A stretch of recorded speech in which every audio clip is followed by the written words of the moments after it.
Magandang araw sa inyong lahat. Sa video na ito, ipapakita ko kung paano ako maglinis ng foam pad para sa mga polisher ko.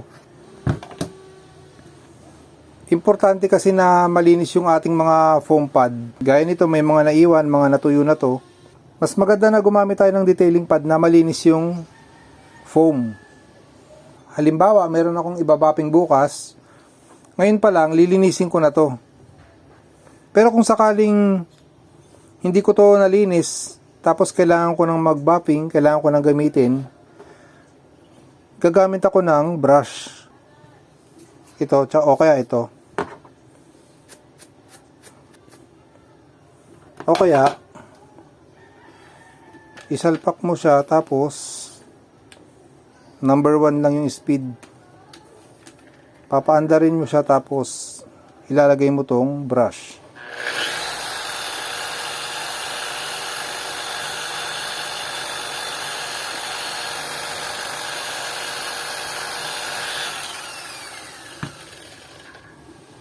Ayan, medyo luminis na. Pero maganda pa rin kung talagang lilinisin to.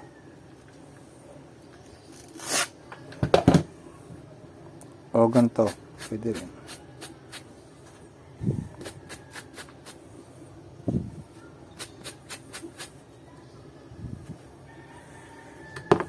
Ito, nalinis ko na to, tsaka itong isang malaki.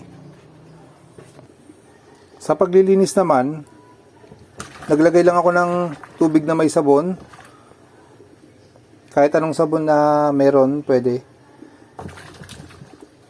Tapos, pipiga-pigain ko lang. Pwede itong ibabad, saglit lang. Kahit mga 5 minutes. Pero kung ayaw mo ibabad, pipiga-pigain lang. Hanggang sa lumambot yung mga rubbing compound na yan. Ganito lang, hanggang sa makita ko na malinis na. Tapos, hayaan ko lang siyang matuyo na nakataob. Air dry lang, hindi ko siya binababad sa araw. Kaya malis na.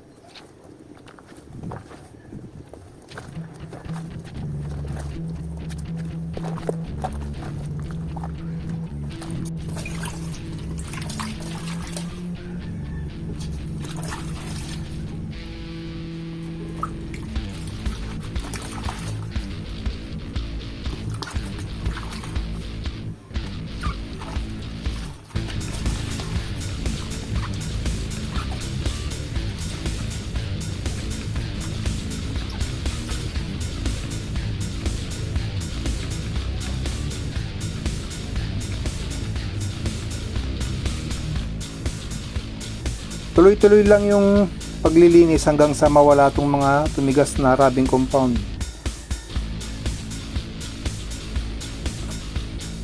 Ngayon lang, maraming salamat sa panonood. Sana nakatulong.